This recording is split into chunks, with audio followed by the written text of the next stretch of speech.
Welcome to the Public Works Nerds Podcast with Mark and Mike. Hey, Mike. Hey, Mark. I'm excited today. We're here with Mark Maloney, Public Works Director for the City of Shoreview. And as he's told us, he's moving towards retirement and spent the last year collecting Lifetime Achievement Awards from all the organizations and all the great things he's done in his career. And with that, Mark, why don't you tell us a little bit, kind of just quick snapshot of your career, and put Shoreview into perspective, size of the city, size of your staff, and paint some color for our listeners. Sure.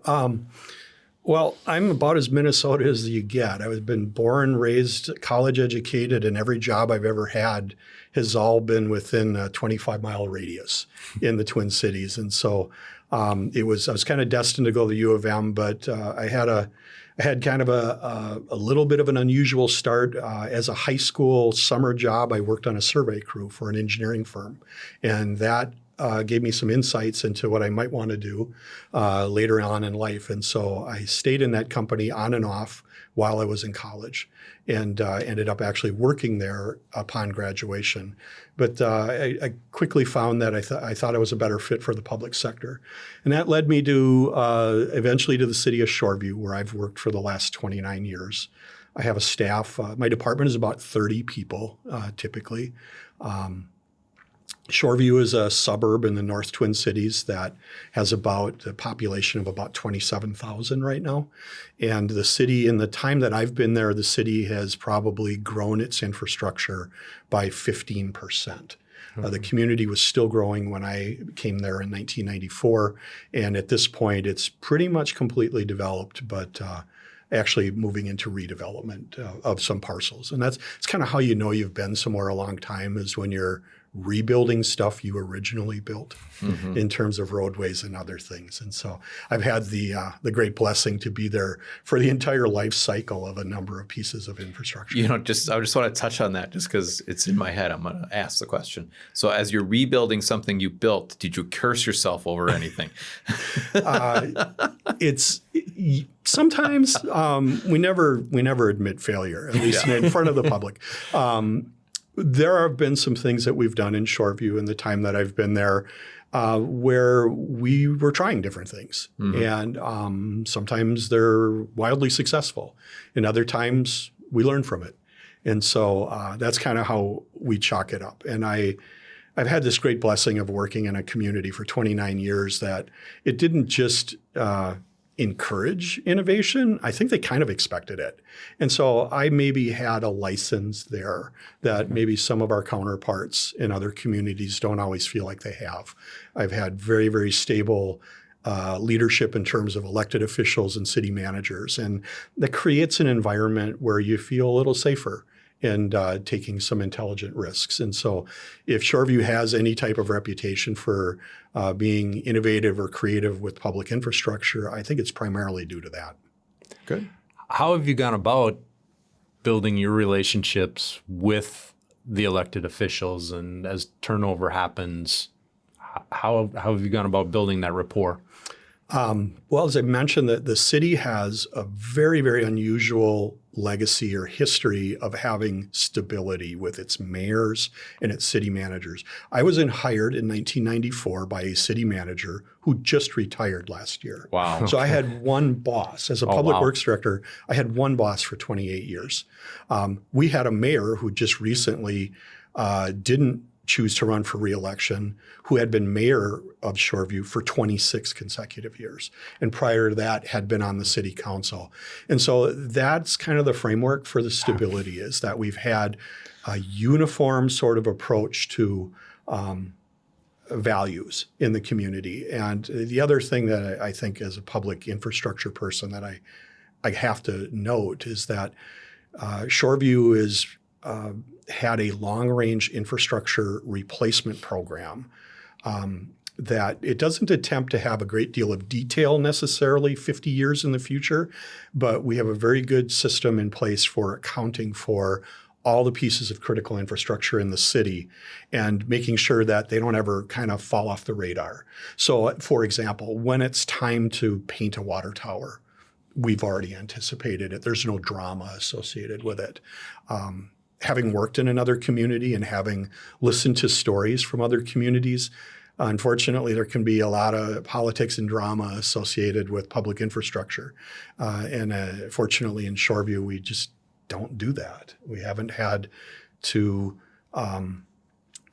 sell projects that way. They're mostly their value is mostly self-evident. Maybe 29 years ago, that's quite a while. Maybe you don't really remember what it was like, but I'm curious. When you started a consulting firm in your career, you went to work for one city, and then you ended up moving to Shoreview. What was that decision-making process to move to Shoreview, or was there just you saw an ad in the newspaper and you applied? Was it that simple? Sure. After I had jumped from the private sector into city engineering, I knew I was in the right track, but when I made that decision in 1989, I took the first city job I could get without really understanding a lot about how things work in local government. And I found myself quickly at a place that didn't align really well with the way I wanted to do things. It was a very unstable place at City Hall. There was massive change occurring at City Hall, and they're having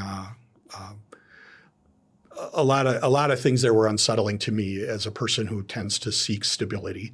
And so when the Shoreview ad came up, and I remember seeing it, I had actually known, I'm from the eastern suburbs in the Twin Cities, so I had relatives living in Shoreview.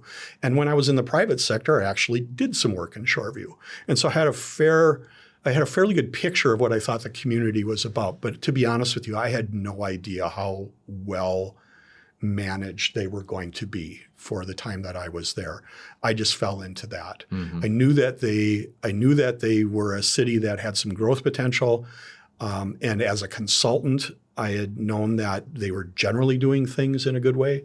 But until you get there and you actually own it and do it, I just didn't know how well they were teed up. Did over the 29 years, so you came into a really high functioning system that was really there and a culture. Did your org chart with your staff of about 30, did that evolve, or was that the system that was there and you were just maintaining it? I'm really curious. There are a handful of ways a public works director can organize the team underneath. Sure. And I'm just wondering how you went about that and what it looked like for you. When I was hired, it was made clear to me right away that the city wasn't happy with the relationship between the operational side of the Public Works Department and the administrative or engineering side. All one department, but being managed almost completely with different philosophies. And so what was really important for me in my early years in this position was to get everyone on the same team. And there were some structural reasons why people felt separated, the way that they had compartmentalized and siloed the street division versus the utility division versus the engineering. It wasn't set up at all for a modern approach to asset management because people weren't sharing information and they were being just managed differently. And so the structural change that I first made when I came there is I took those street and utility divisions, which had been completely separately supervised and managed, and I put them under a single manager, a public works superintendent. Okay. And that person then had a consistent sort of approach to managing those two areas of operation. That person also had a different kind of skill set that made them much more compatible with working with the other side of the department. And so the structural change led to really a cultural change in the operations side of our public works department, to the point that I'm really happy to be able to say now it's just so different than when I got there. There are no barriers or boundaries. And there are different cultures. I mean, working in operations is a different culture than working in a city hall office sort of culture. But I believe everyone now understands they're kind of working for the same outcome. So there was a structural change that was necessary that led to that cultural change. The other major change is when I was hired, the director of public works position also was called the city engineer. And so I was the head engineer and the head of operations. And at a number of years ago, I had an assistant city engineer that was really doing the work that should have been recognized as city engineer. And so I split my title, and that person received the city engineer title. And that is the structure that exists there today, separate director of public works. But the city is a strong believer in having the director of public works be a engineer. So that is still in the job description. So even though we'll have a separate city engineer, the next director of public works will also have a civil engineering background. Good. As we just kind of continuing on the thought about the organizational structure and that, I would anticipate that your staff has grown a little bit since you've been there. So, what milestones or what triggered you to have to add staff? I mean, maybe changes in policy or new initiatives you were taking on. What were some of those things that required you to maybe add some staff? Well, Mark, I'm going to throw you a curve here. We're actually smaller than we were in 1994. And I don't say that flippantly. We have repurposed certain positions. Mm-hmm. So here's an example of a major change in the emphasis in the Public Works Department in Shoreview. We have a work group within Public Works that we've labeled as natural resources. And we had at various times in the past had a city forester. We had people helping manage our curbside recycling program. And we've actually reduced the number of operations maintenance people very gradually over time and have replaced them with natural resource specialist type positions. So we are 10 years into emerald ash borer in Shoreview. And so we have been managing emerald ash borer in our community, and that's driven some are seasonal positions as well as full-time positions. We also manage a curbside recycling program, have a number of other environmental initiatives. And so we're technically a little smaller than we were when I got there in 1994. But we're a little leaner, but I think we're have people that are more aligned with the service delivery changes that the community has demanded over the years, and they're good demands. I think that's our job in local government, is to figure out what our community needs and is asking for, and figure out how to match that. Interesting.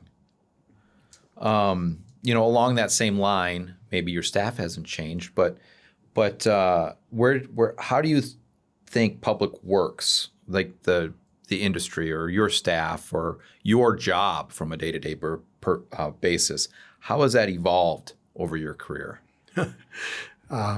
Wow, there could go a lot of ways with that, but you could start with email. I'll start with something that sounds a little personal, but I do think this is applicable to beyond my situation.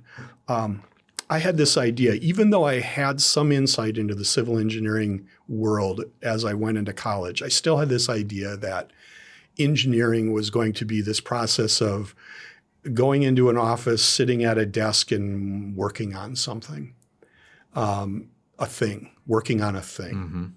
And the joke's on me, because what my career really turned into was building relationships. It's all about building and managing and nurturing relationships. And I know that might sound a little sappy, but it's honestly the way that my career went. And I think for all public works professionals that are in a comparable context to the one that I've been in, whether it's elected officials, whether it's staff, whether it's residents, we have to be credible in so many different arenas in terms of our ability to just be part of partnerships. And I think that that's a different picture, a different view of the industry than I had when I was very young, because what I believed I was seeing were experts that had titles that were, whatever they said was the final word on something. Can you remember that? Can you remember when engineers got to say, this is the way it's going to be because this is what the engineering approach says? Well, that didn't happen for me in my career, because the public these days, with the information that's available, whether it's true or not, they feel like they know as much as you do. And I'm sure engineering isn't the only field that feels that way. And so I think that's the one thing that's a lot different in this career path now is that it really is going to boil down to your ability to build healthy relationships and maintain them. You're just not going to be allowed to sit in your office in a silo and just work on a thing. Yeah. At least in the context of this business that I'm aware of, which is a medium-sized city with a staff of 30 in your public works department. Yeah, I think it's a really good point, and I think it's also a very good point from the perspective of the size of your community. Because if you're working for a community that has 300,000 people in it, you probably do have some people that really are kind of in the back cave doing the engineering and some things like Very that. specialized. But in that, and I call it kind of the sweet spot of the community, at least here in Minnesota, of that 30,000 to 60,000 people, or maybe even closer to 80,000. Your staff is a lot more generalist. But, as you were talking about that, it's like a lot of times we're more facilitators than we are engineers. When I started my career at one of the larger consulting firms in town, they actually had an in-house Toastmasters club, and all of us young engineers were encouraged to go to the Toastmasters meeting over lunch. And I continued that for about 5 years, and just we certainly didn't learn that in our civil engineering programs of how to get up and communicate. But when you think about what our profession really is, there aren't very many people who can just sit at their desk and never talk to people. We often are presenting our ideas and convincing and answering questions, whether private or public. Have you intentionally done anything like a Toastmasters, or do you have a rhythm of, hey, I should have lunch with the city administrator once a week? Or do you have rhythms, things you've done? Or does it just come naturally that you're a relationship builder? Well, I was terrified of writing when I was in college, and I talked my undergrad advisor into letting me take public speaking classes and rhetoric as opposed to writing. I had very, very little confidence in my ability to write. And so I was encouraged at a very young age to talk. I mean, in a professional context like that.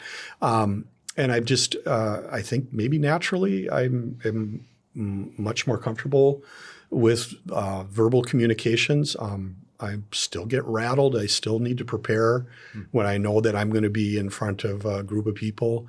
But it's just always worked out for me. So I know of people that have similar experiences to you. And I think that fairly or unfairly, people in STEM fields or people in engineering get labeled as being, good numbers people, but, maybe not as good communicators. And I've always pushed back on that. I've always been around people that were good communicators in this field. And so I didn't necessarily understand it that way. Maybe in industry, you could find examples of that. But if you're going to work in the public sector, you're going to get exposed really quickly if you can't communicate. Yeah. And your ability to communicate has certainly led, you're talking before we fired up the record button, of one of the themes through your career is kind of being a liaison for different transportation research projects and kind of being on the cutting edge, both Shoreview pushing that natural inclination. Could you talk a bit about kind of the green, resilient, sustainable, permeable pavement, all that evolution you've seen and where you think it's headed next? Sure. I became aware of those potentials because early in my career, I was urged to pay attention to transportation research in Minnesota. We have a almost, I want to say it's unique to Minnesota, that we have mechanisms in Minnesota where city and county transportation representatives get to influence what gets researched and what gets funded. And that's important because in most states, in a lot of states at least, people that work for cities and counties kind of have to wait to see what gets researched by their state DOTs and then see if any of it applies to what they are working with at the local level. Minnesota has some very specific structures in place to see that cities and county transportation officials are at the table when those decisions are being made.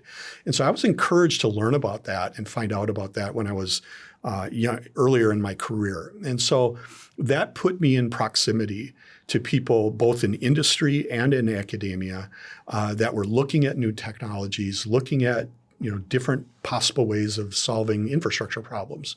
And I fell in with a group of people that were really interested in the potential of permeable pavement, whether it was porous asphalt, pervious concrete, or other, concrete block systems. And so I knew about those things. And I, at the same time, my real job, my day job was building and managing infrastructure for the City of Shoreview. And we were dealing with the same things that everyone's were. It's like, how do you deal with the stormwater management component of this road project in a built-up community where we don't have room for ponds and we don't have room for all this other infrastructure. And at the same time, we were dealing with things like PAH and pond sediment. And so we were becoming aware, around the year 2000, that all that NERP era stormwater infrastructure kind of had some consequences that nobody thought of or we didn't prepare us for. So we put all those things together and we said, is there a better way to sort of skin this cat? Is there a better way to manage stormwater, assuming you've got the right soils for it? And I've always been careful because I have been sort of pegged as the permeable pavement person. And so I've always helped people understand that it isn't just something we do to do. It isn't something we do without considering and studying all the alternatives, because we have a lot of alternatives for stormwater management. Sometimes permeable pavement is at the top of the list. Other times it's a terrible idea, depending on the underlying soils. And so we were very careful in selecting sites in Shoreview where we had a stormwater management issue associated with a public street retrofit project in a built-up environment, and the soils were conducive for infiltration. You put all those things together, and it, to me, screamed, wow, permeable pavement might be the right solution. And so we had our first major splash in 2010 with what was at the time globally the biggest pervious concrete pavement project globally. And wow. We didn't do it for that reason. I think as public infrastructure managers and as people that are being trusted by the public to manage assets, and i.e. their tax dollars, you'd be very careful about labeling something an experiment or a demonstration project. Okay, the research world can do things like that. Public infrastructure managers, no, we can't do things like that. So it isn't just that you have to have a good story to go along with it. I mean, it helps. But you also have to be able to demonstrate that you're solving a problem, you've analyzed alternatives, and this, for a number of reasons, is a reasonable approach. And I had a city council in Shoreview during those years that said, good enough for us, go for it. And I say that fully realizing that that doesn't happen everywhere. What as far as you recall anyway, like what was the cost difference? Well, what I do recall is that my city council said, how does that compare cost-wise with a traditional approach to solving this problem? And I used that opportunity to illustrate that we have to make it an apples to apples discussion. You have to be talking about the storm drainage infrastructure together with the pavement infrastructure. And to be really fair, you need to look at it for a life cycle. And so when you did all that, we estimated that it was plus or minus 5%. I say this honestly, there wasn't a lot of data to work with. Right. We invented maintenance protocols associated with permeable pavements as public infrastructure in Shoreview, because at the time, if you'd have Googled it, you would have gotten nothing. You would have got City of Shoreview. And so, I mean, we had reasonable expectations for how this would work, but some of it we just learned trial and error. And the original cost estimate, for the basis for making the decision to use permeable pavements for that first project, I think is still valid. It still holds. We've seen what we predicted in terms of how much you have to sweep it versus what it costs to dredge a pond that has PAH sediment in it. I mean, if you really, really follow all those threads, you start to make a pretty strong case. How has the maintenance of your permeable pavement evolved? Is it just more street sweeping than a normal impervious pavement? Some of our original assumptions were based on a very limited amount of information that was available. I assumed, that the major problem for a permeable pavement structure would be inorganic material, loose excavated material, sand, so on and so forth, getting in the pore structure and clogging it. Okay, well, maybe in a test cell and a demonstration project and a research site, that might be true. In the real world, in a suburb like Shoreview, where you have heavy tree canopy hanging over the roadway, you find out that what's really clogging the pore structure are ground-in pine needles and pine cones and acorns and the grass clippings that the neighbors are blowing off their yard into the road. So organic material actually became a bigger issue. And so we learned that we timed our street sweepings in that particular first project. If there had been a heavy windstorm, we immediately prioritized getting into that neighborhood because we knew there'd be a whole lot of organic material on the roadway. Just stuff like that. There was no documentation for any of that type of Do you protocol. still do that? We still do that. We've become a little more again, lacking any documented protocols. We just said, we're going to go sweep these permeable pavements every month, every 6 weeks, because it just seems like the right thing to do. And this is a good point for me to back up and say, Shoreview has always been very aggressive in its street sweeping, regardless of permeable pavements or regular pavements. Shoreview has always had a strong correlation between water quality and street sweeping. And so we were sweeping all the streets in Shoreview 4 times a year anyways. Okay. And in 2010, when we were building our first permeable pavement. So we said, well, if we're doing all the streets 4 times a year, let's do the permeable ones 8 times a year. I mean, just again, you got to start somewhere. And we learned that we weren't really getting much in some of those sweepings unless they were immediately following a windstorm and a bunch of organic material. And we have looked at the amount of materials that have been swept off the permeable pavements. And I guess going back to the beginning of your question, I think the real revelation in maintenance of a permeable pavement, especially in a built-up suburban context like Shoreview, is like you're going to be dealing with more organic material than inorganic material. Okay. Before we move on from the permeable pavers, just maybe spend a little bit of time on, because I know when we were talking about permeable pavers in my city, we had concerns about plowing. Our plow blade's going to get hung up on, a shifted paver. And then have you had to do any utility work underneath a permeable paver street, and how has that gone as far as restoring it? The first permeable pavement project we did, which was frankly our largest permeable pavement project, was a little under a mile of streets in a particular neighborhood that were about 25 feet wide. We did it all with pervious concrete.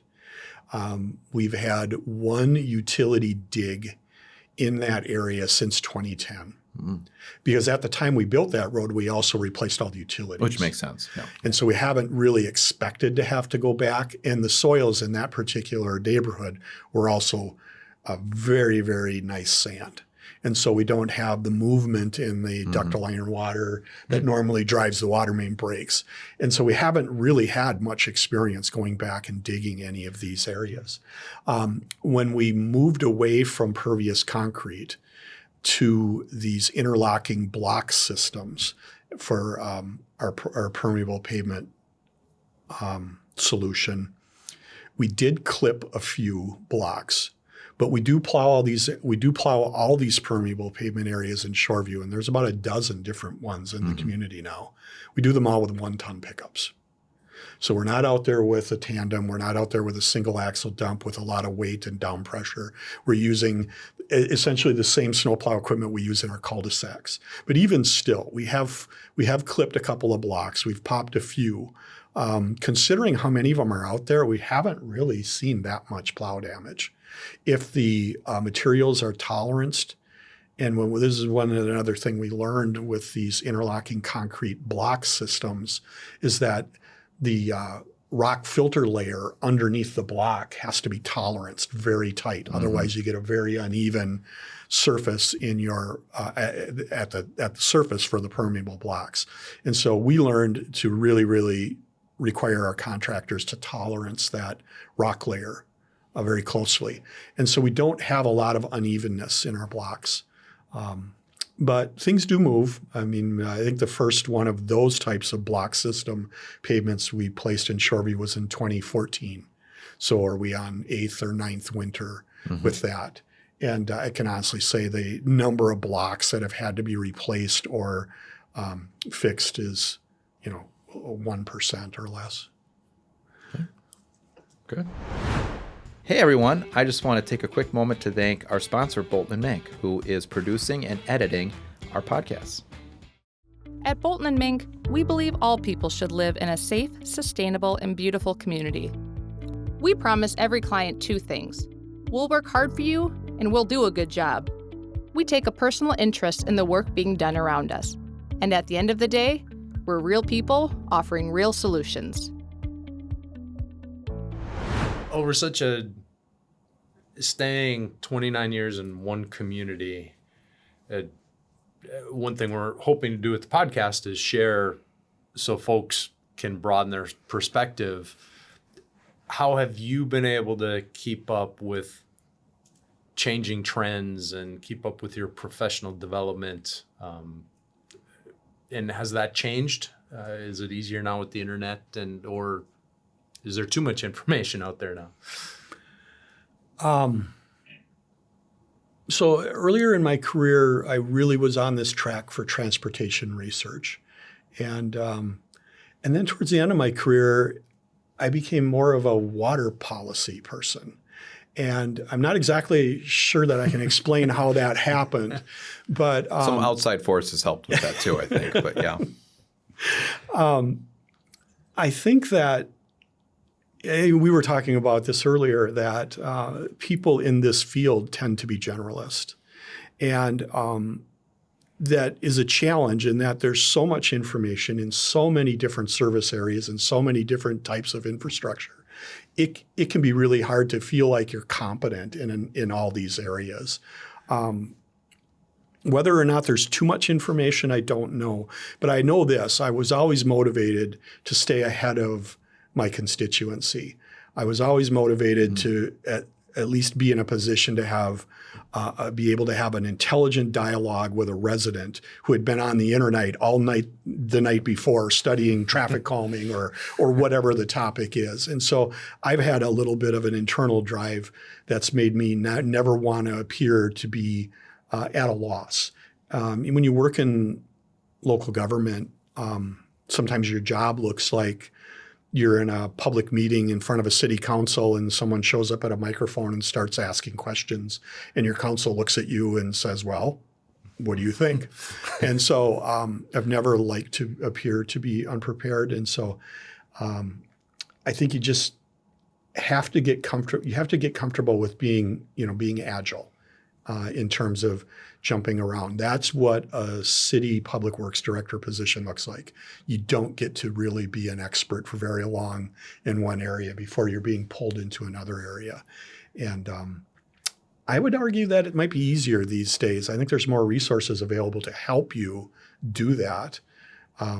But also, I think when I got into this profession, it was probably more normal for people to be an expert in one area than it is now. We've really been forced to be much more generalized. Have you developed any kind of talking points in your mind around kind of the consistent themes that come up from residents at either a public hearing or at a council meeting? Well, I'll try to keep this positive, but people don't hold government in high regard. And sometimes you realize that someone is saying things to you or making inferences or assumptions based on something that has absolutely nothing to do with you or the services you're providing. This is a point that I coach and mentor on with people in my organization. It's the new way of thinking of it's not about you, okay? So a lot of our customers that might be, and it also is indicative of the fact that most of the customer contact we'll have in public works tends to be reactionary. It tends to be people that are contacting us or reaching out because they don't understand something or something doesn't work or something is broken, and there could be a lot of emotion attached to it. And so we work with newer employees to help them, especially if they're new to government, to help them understand that don't immediately dig in and stake out positions in these sorts of relationships. You know, you have to understand a little bit that person has got sewage coming up in their basement, okay, and they're really freaking out about that. And it's not about you. You know, the tone of their voice might not have anything to do with you on the other end of the phone or the email. And so that, you know, that's been a challenge in this career path, to kind of remember that your job is there to help people.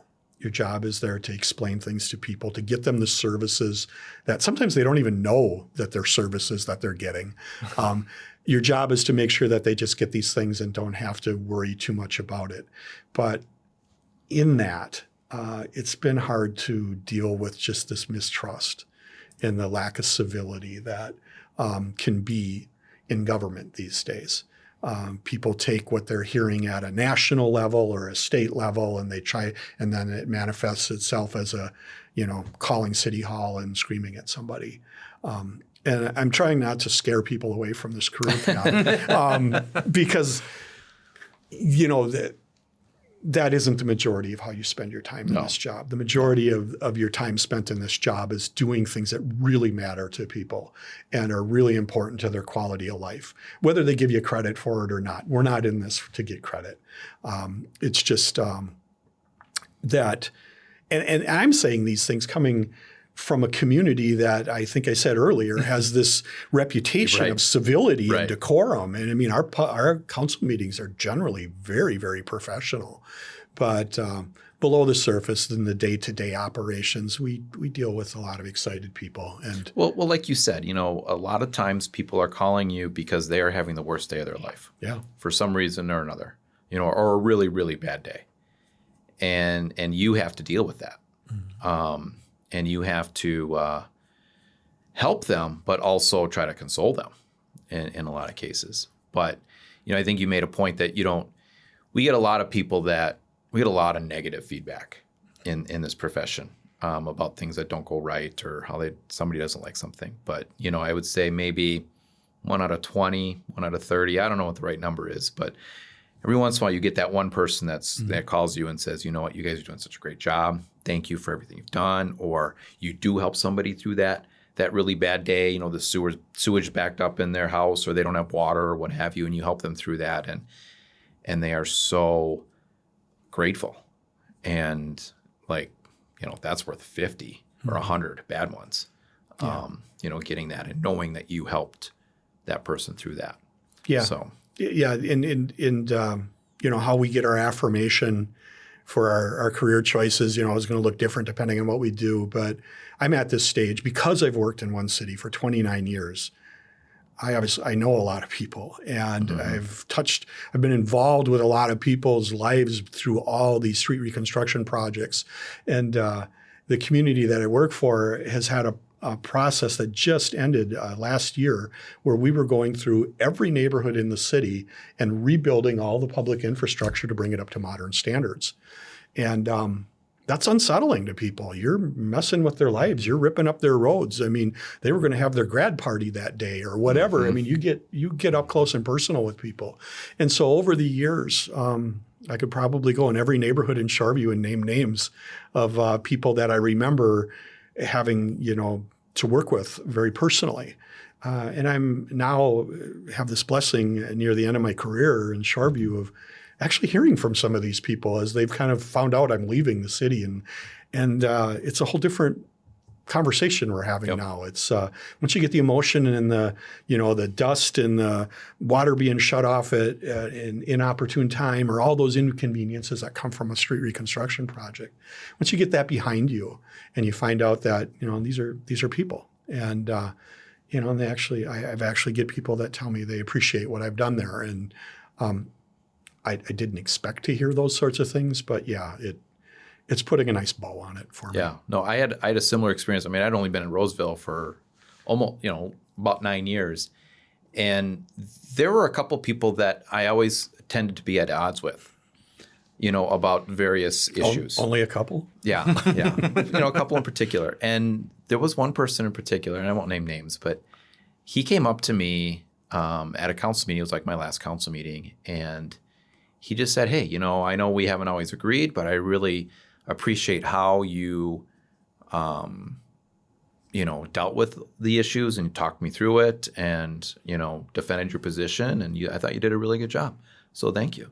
And I had a council member, she wasn't on the council anymore, but kind of the same sentiment. We kind of went. She would call. We would spend 40 minutes on the phone talking about various things, and some things we saw eye to eye with. Sometimes some things we didn't. And again, she just said that she appreciated how I defended my position and my expertise and things like that. Even though if she didn't always agree with me, so that does I can it feels good. That you've done well and you've done your job well, and on that point, Mark, beyond just the city of Shoreview, you are very well respected in this industry. I mean, you were the 2009 City Engineer Association Engineer of the Year. You were the 2018 Hugo G. Erickson Award winner for APWA Minnesota. You've been very involved at the legislative level. With the League of Minnesota Cities, you've been on their legislative policy committee.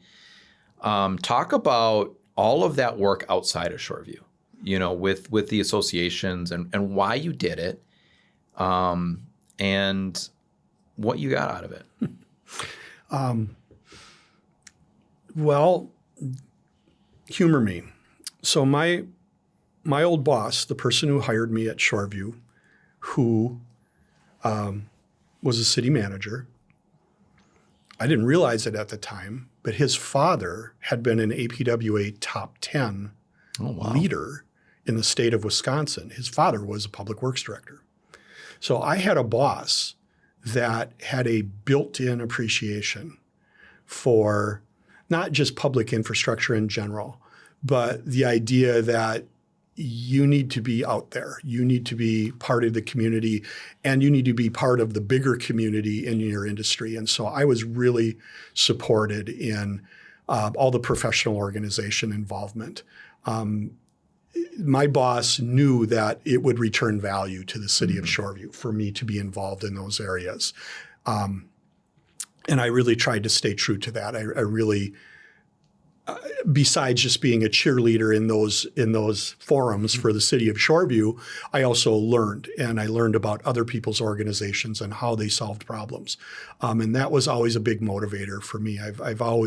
My wiring has always been, let's leave this place better than you found it. Mm-hmm. Let's improve. And you do that by being parts of those communities and being in those circles and learning how other people solve problems. And some of it applies to your situation, some doesn't. I've always wanted to advocate for the public works industry. I think we're too okay with the idea that if people don't know what we're doing, that's okay. Mm-hmm. Because, then we don't have to talk to them, when we don't have to explain things. Well, that's okay to a point. But when you sit in a budget hearing and you sit in a budget meeting with an elected body and you see how they're treating these other areas of public service that have really strong advocacy, let's just say public safety, mm-hmm. and you see that they automatically rise to the top, you realize that you're doing this industry a disservice if you're not out there trying to help people understand its value. And I I understood that at a young age. And so that steered me into both legislative advocacy as well as advocacy with the professional organizations. And that this industry is important enough to people's quality of life that it should be understood and it should be discussed, at least not forgotten about. And so I think that was my big motivator for being involved. I had a strange fascination with the legislative process. That was the words of my old boss. He said, I don't understand why you want to go to the Capitol and why you want to. He's like, that's crazy. And I said, well, somebody needs to be doing this and we will be forgotten about. There's always another side. Mm-hmm. And whether we're pushing for something or someone else is pushing for something, you have to be there and your industry has to be represented and those viewpoints need to be on the record. And, you don't always win. But, sometimes you're just playing defense and keeping something bad from happening. You don't get any credit for these things, but sometimes that's the role of our industry, is to just be the voice of reason in the room or the people that are reminding that there could be some unintended consequences of this piece of legislation that you're considering. And so I did enjoy that. I really enjoyed banging your head up against a brick wall. Seeing the sausage being made or whatever, it can be a really painful process to try to watch how laws are made and things are debated in the legislature. But I really believe strongly that our industry needs to be there. Mm-hmm. Did you have a relationship with your local senator and state representative, intentionally or not? Not as much as I've came to realize others, public works and city engineers did. We didn't, for example, so we worked with a state senator that represented Shoreview on a quiet zone, railway quiet zone initiative that was through our community. But and successful at that. And it was bonding dollars for exactly, it. Was successful. I don't know if this is something to brag about, but it's part of the character and the DNA of the city of Shoreview to be this very self-sufficient community. Never got LGA, always just was able to manage its own responsibilities internally. And so we never really got accomplished at playing the game of going to the legislature and requesting funding for things. It just wasn't in the DNA of the city. And I think sometimes that drives those relationships with your local legislators. We didn't have a reason to know them really all that well. We would hold meetings. The local the state senators and state reps would meet with our city council once a year, kind of have some FaceTime. These are the things we're working on. Here's who we are. And then that was mostly the extent of it. Yeah. So it sounds like that might be one thing. If you could rewind the clock, you may have done a little bit more outreach. Are there other things that come to mind of this point in your career, like, okay, my life I could have avoided these couple of bumps in the road if I would have done this differently, to kind of pass that knowledge along? I feel generally really good about the outcomes in Shoreview from the things that I held my ground on or the things that I really burned chips on. But I would say that there were probably ways to have gone about it that would have been a little more consensus building in the community. Mm-hmm. I came up in this business, especially in the areas of traffic management and traffic control and safety-related topics associated with that. I came up in this business with a very black and white idea of what that means. Mm-hmm. A community I worked for before Shoreview had some unfortunate incident regarding pedestrian incident that ended up in a fatality. And I cut my teeth on that experience of how a city should be acting with regard to signage and traffic control. And so I had a very strong opinion going into my time in Shoreview about how traffic topics should be managed. And Shoreview is a little unusual for a city of its size in that we don't have a police department. Shoreview contracts for its law enforcement with the county sheriff.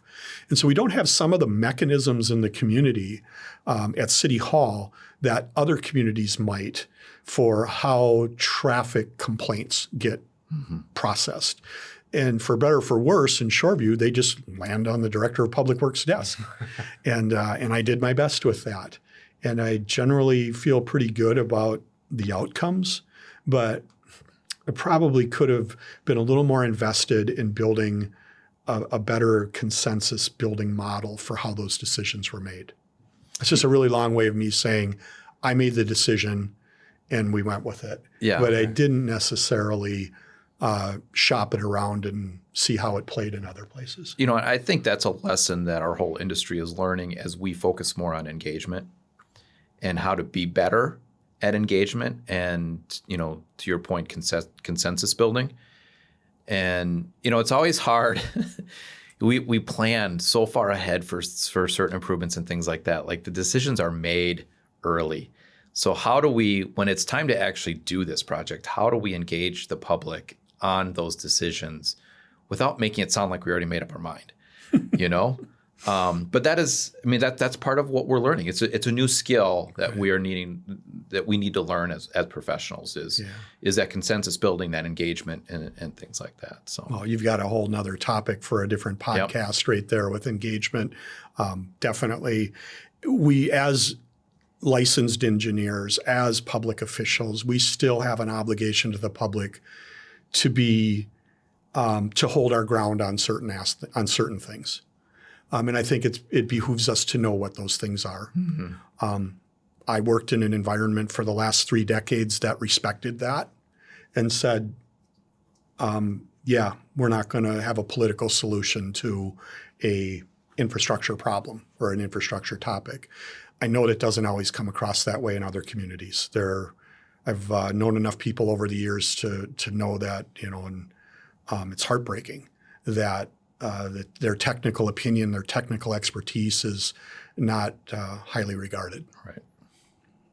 Yeah, and I think part of that growing, I still remember vividly, I was a young engineer working at a city, traffic engineer, and I was politely told we were going to put in all-way stops at an intersection, and I pulled out the manual on uniform traffic control devices and said, no way does this fit the criteria for all-way stop signs, and no, we can't do this. I'm a licensed engineer. I know. And then it turns out one of the council members' cat was killed by a car, and this was the response, and basically this isn't worth the chips. That sometimes you have to bend a little bit because there are going to be bigger topics we're going to need that council member support on, and those are the nuances in the relationship building and knowing when to bend versus hold the line that we get no education in.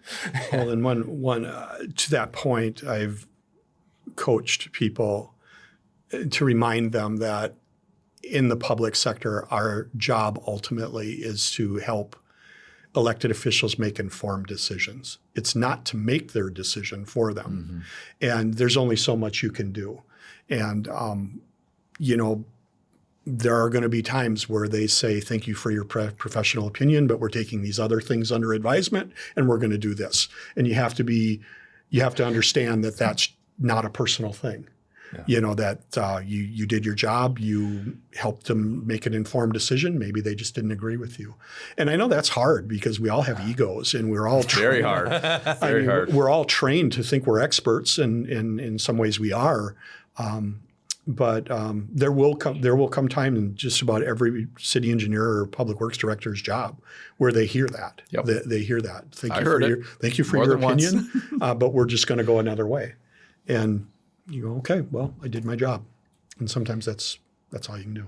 Well, you did do your job, Mark, and thank you. And, you know, when I was promoted to public works director at Roseville, I felt good having such a seasoned professional and somebody so well respected and that just to the north of me that I could lean on if need be. So thank you for that too. As we, you know, shift gears here, we a couple of questions that we like to, or topics we like to talk to all our guests about is technology. And in your career, in your time, how have you seen technology? We'll start with the bad side. Where have you seen technology fail? Like, you tried something new or something was coming up and you just it just didn't work? Well, the thing that comes to mind is asset management systems. If I had a nickel for every cold call I've gotten in my career for someone who said, I have the perfect asset management solution for you. And they say that without, and I'm not trying to denigrate the industry, but they'll say that without understanding anything about the types of infrastructure we're managing or what our current technologies are. And I won't say I'm expert on this, but I have studied it enough to know that I don't believe there really is a single asset management platform that solves all of your asset management issues. When you think of a full service city like the City of Shoreview, where we are involved in drinking water infrastructure, sanitary sewer infrastructure, storm drainage infrastructure, pavement management programs, forestry inventories, fleet management. Yeah, I could just keep going. There isn't going to be one platform that just solves all those. Oh, and generates work orders and tracks people's time. Those all end up being separate modules. It would be wonderful if there was, and I don't. Maybe the industry can get moving on this, but I don't know necessarily that anyone's really even asking for it. And so I've stumbled around with different asset management platforms and approaches, and I still haven't figured it out. We have Shoreview has, like probably a lot of cities, a number of different technologies operating side by side for asset management, and everything from spreadsheets and file cabinets to highly evolved third-party softwares that track and manage our pavement data. I think it's just going to be part of your job is that you're going to have to juggle all those things. So on the flip side of that, where have you seen technology just really do well? Astound you or just really change how things are done at the City of Shoreview? One thing that has just really expedited a lot of the incoming calls that we get at Shoreview is just GIS and mapping. The fact that I can just with 3 clicks all of a sudden be looking at someone's property, all the buried infrastructure that's around them, recent aerial photography overlaid on it, landlines from the from the county property database, tax information, who's paying the taxes. All that stuff is literally a couple of clicks while I'm sitting at my desk as I'm talking to somebody. I used to have to say, I'll call you back. And I would literally have to move around the building into a number of places to compile all that information. So that has been a huge thing in recent years for me, is just the ability to have that. And then another, kind of a revelation we assume as engineers and public asset managers that every phone call we get is going to require some deep, deep dive into detailed information. And, they're going to need to know the history of when it was built and what the material type was. And, a lot of times it's not that complicated. A lot of times the question is just simply, can somebody come out here and turn off my water shut off or something? Yep. And so your job is to get that information to your utility crew. I love it when people want all the detailed information because I live there. But the truth is just having that sort of high-level information, GIS information available in a few clicks has just really been immensely helpful. I think that's a great place to end our conversation, Mark. This has been phenomenal. And again, Mark, congratulations on a great career. Thank you for your public service, and all the time you've spent out, council meetings and neighborhood meetings and it's going to be said at the retirement parties and everything else like that, but your family too, for their sacrifice for your time. But thank you. And thank you for everything you've taught young. I used to be young. I remember. When I was a young engineer, thank you for me and everybody else that, was fortunate enough to learn lessons from you as well. Thank you. Oh, it's been a pleasure. It's odd thinking about myself in the past tense. I still have a little bit of time till I'm officially retired, but Yeah, I used to be the young guy in the room. Yeah. I came into this industry keeping my mouth shut and just listening to all those people, all those big name people that were so well established in this career. And at some point I became one of them. I don't remember when that happened. Yeah. But when did the switch flip on that? Yeah, between young and old, right? Yeah, and it's also just I just feel compelled to share that I've had this great blessing of working in a very, very supportive place for a long time. And that encouraged me to be out and about and learn and share. And I owe a lot of the good feeling I have about my career, I owe to my employer. They made that happen for me.